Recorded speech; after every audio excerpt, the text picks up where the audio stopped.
les amis, les amours. Est-ce qu'on a toujours besoin de piétiner pour avoir, d'écraser pour être positionné, de déstabiliser et manipuler pour être?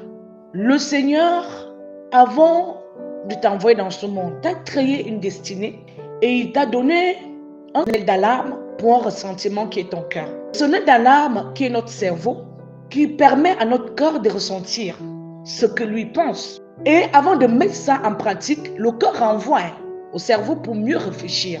Donc nous avons tous une pensée. Et la pensée est mieux ici et très bien mise ici en réflexion avant bien qu'elle ne puisse être mise en valeur, soit en action. Donc, quand vous agissez sans réfléchir, c'était comme si vous étiez un animal. Même un animal, quand il sent du danger, il se tient d'abord debout avant de courir. Il est prudent.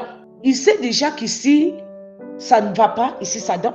Donc, quand nous posons des actes sur certaines personnes, quand nous prenons nos positions, nous prenons l'autorité sur certaines personnes, nous devons comprendre que ces êtres-là ressentent les mêmes choses que nous.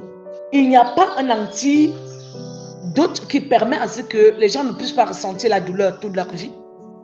Même quand on opère, après l'opération, vous ressentez une douleur. Donc tout être humain ressent une douleur au fond de lui qui lui permet de ressentir quelque chose, d'avoir ressenti. Et c'est ça qui doit nous permettre d'éviter de faire du mal, de piétiner, d'écraser, de nous positionner sur les autres. Et nous devons faire tout pour montrer le bon exemple. L'exemple que nous sommes aux personnes qui attendent de nous, qui sont là et qui comptent sur nous. En voulant piétiner un être, nous prenons l'autorité sur sa vie et nous ne sommes pas leur Dieu. Nous ne sommes pas Dieu pour prendre l'autorité sur des êtres.